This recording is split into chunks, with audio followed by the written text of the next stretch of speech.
were so surprised the Big Huge Dyke has a show about cats. I'd be really surprised about that. I unfortunately don't have a story about an unfortunate anal experience because all of my anal experiences have been super awesome.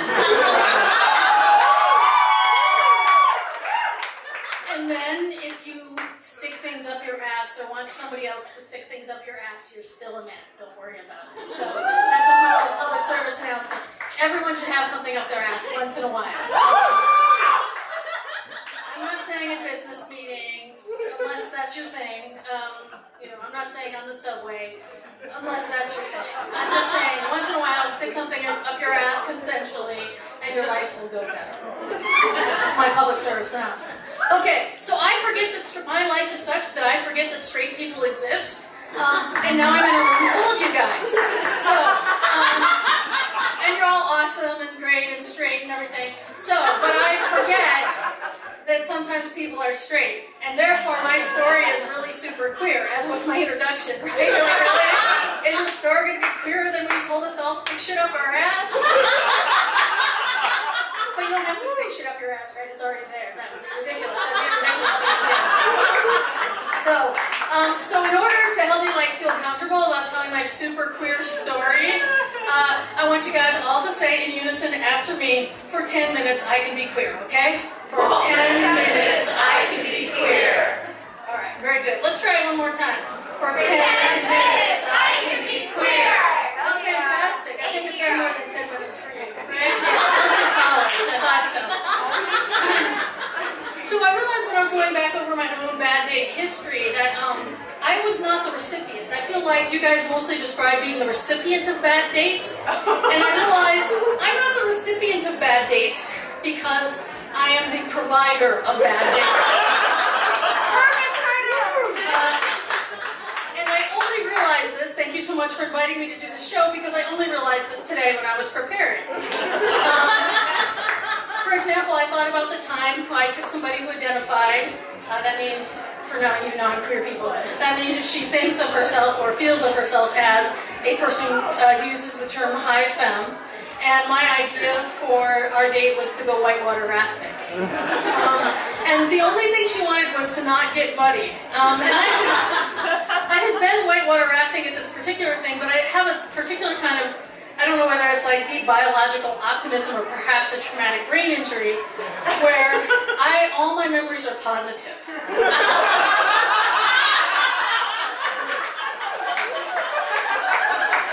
My childhood was fantastic. Every date I've ever been has been great. All the sex I've had has been great. Every comedy date that I've ever, it has all been fantastic. Which is very good for your mental health, but very poor for decision making.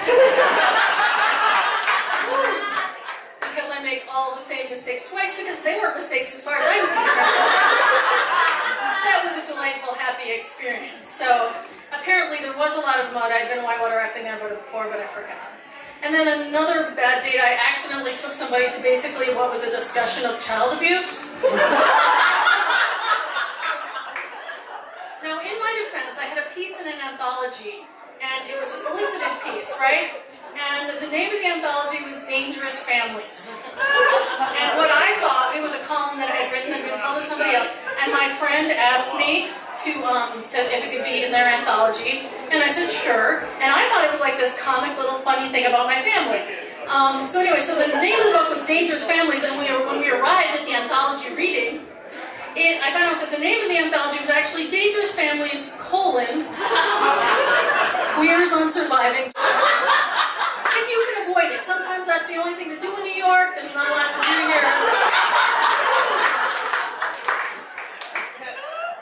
So, okay, the kind of woman I usually like to date, and this is my series of bad date stories, is that I like to date an extremely difficult woman. Okay?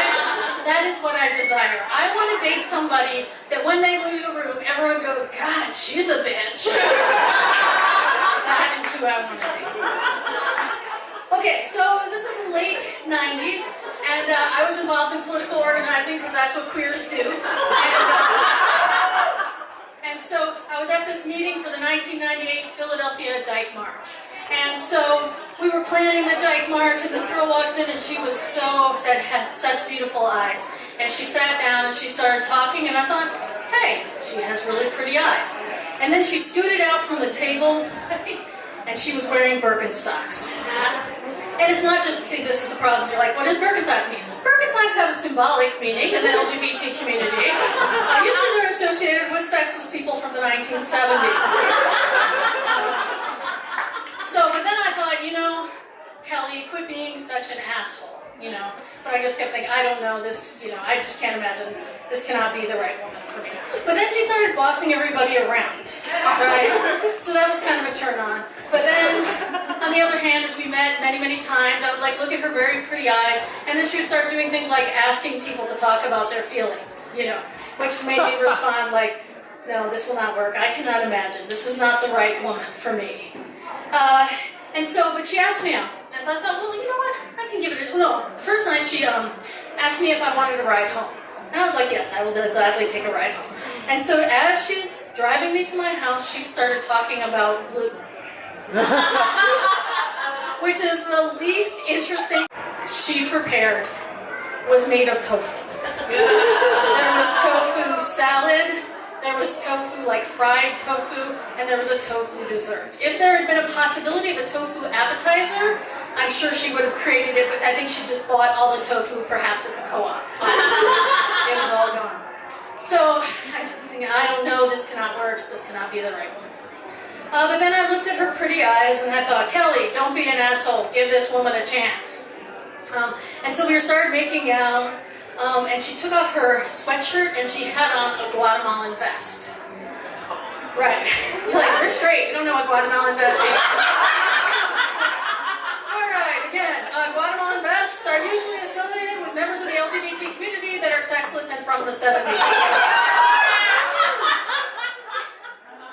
And I thought, I don't know, I can't imagine this happening. This cannot be the right woman for me. And then I thought, Kelly, she's got her hand on your tits. Don't be an asshole, let her try. And then she gets a phone call and she answers it, and this is what she says. She says, I'm sorry, I have to go. I have a yoga emergency.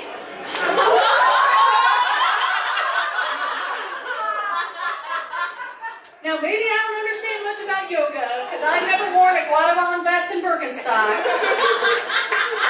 But it would seem to me that yoga and emergency are two words that should never be together. There can be yoga, and there can be an emergency. Never yoga emergency. But I thought, whatever the fuck this woman needs to do with yoga, she can do it much better without my ass. That's for sure. So, anyway, so we ended that, and at the next time we were at a political organizing meeting. He was making signs, probably just said, stop it now. We just have one big sign that says, stop it now, and we just carry it around everywhere we go, stop it now. And then you just yell what you're against from behind it. You stop it now. Police brutality, stop it now. Transphobia, stop it now. Asexphobia, stop it now. So as she's making her Stop It Now poster, perhaps in Spanish, badly accented Spanish even with her writing, she says, you know what, I'd like to take you out on another date. And I thought, I don't know, this is not working. This is not the right woman for me. And she said, and I said, well, okay. And then she said, okay, it'll be a surprise, I'll pick you up. And when she picked me up, her teenage kids were in the car. And she said, guess what? We're going to a minor league baseball game. And I was like, whoa, I just can't imagine. I don't know. This is not the right woman for me. And so we went to the minor league baseball game, and they have all kinds of interesting stuff happening at a minor league baseball game, right? They shoot out T-shirts out to the crowd, which is cool. They give you that little tiny baseball bat when you come in, like the little tiny one that almost looks like it'd be a pen or something like that long, like that. Anyway, so we had an okay time. It wasn't a great date. We had an okay time at the minor league baseball game. And, she dropped off her kids at her ex's house. and started talking a little bit about yoga, and I was thinking, oh, I don't know, I just can't imagine, this is not the woman for me. And then I said, Kelly, she has pretty eyes, don't be an asshole, give her a chance. So we got all the way home, and she came upstairs to my apartment, and before I knew it, she had taken the t-shirt we got and blindfolded me, and I believe since this was way before the 50 Shades of Grey, she hadn't even read 50 Shades of Grey, and she used the other t-shirt to tie my hand behind my back, and then, with very little foreplay, started fucking me with that little tiny baseball bat. Oh, up the ass. And I said, yes, this is right. I can imagine. This is exactly the right woman